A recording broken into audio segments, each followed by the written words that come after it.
નમસ્કાર મિત્રો, VN Gujarati YouTube channel તમારું સ્વાગત છે। મિત્રો, દેશ અને દુનિયાની તમામ તાજા ખબર સૌથી પહેલાં જાણવા માટે અત્યારે ચેનલ સબસ્ક્રાઇબ કરી દેજો।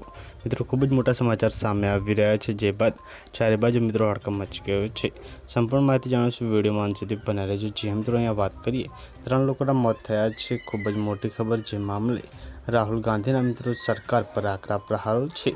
શું છે મામલો જણાવીશું, વિડીયોમાં અંત સુધી બનાવી દેજો। જે મિત્રો રાહુલ ગાંધીએ ઓમાન સમુદ્ર કાંઠા નજીક ભારતીય નાવિકોના મોતના મુદ્દે કેન્દ્ર સરકાર પર આકરા પ્રહારો કર્યા છે। તેમણે સોશિયલ મીડિયા પર લખ્યું કે વિદેશી હુમલામાં 3 ભારતીયોના જ મોત છતાં પીએમ મોદી મૌન છે। રાહુલે આરોપ લગાવ્યો કે સરકાર ભારતીય નાગરિકોની સુરક્ષા અંગે પૂરતી કડક પ્રક્રિયા આપી રહી નથી। કોંગ્રેસે ઘટનામાં મોત પામેલા ભારતીયો પ્રત્યે શોક વ્યક્ત કરી જવાબદારી નક્કી કરવાની માંગ કરી છે। તો ખૂબ જ મોટી ખબર સામે આવી રહી છે। પલ પલની અપડેટ મળતી રહેશે। મળીને માહિતીના વિડીયોમાં। ધન્યવાદ।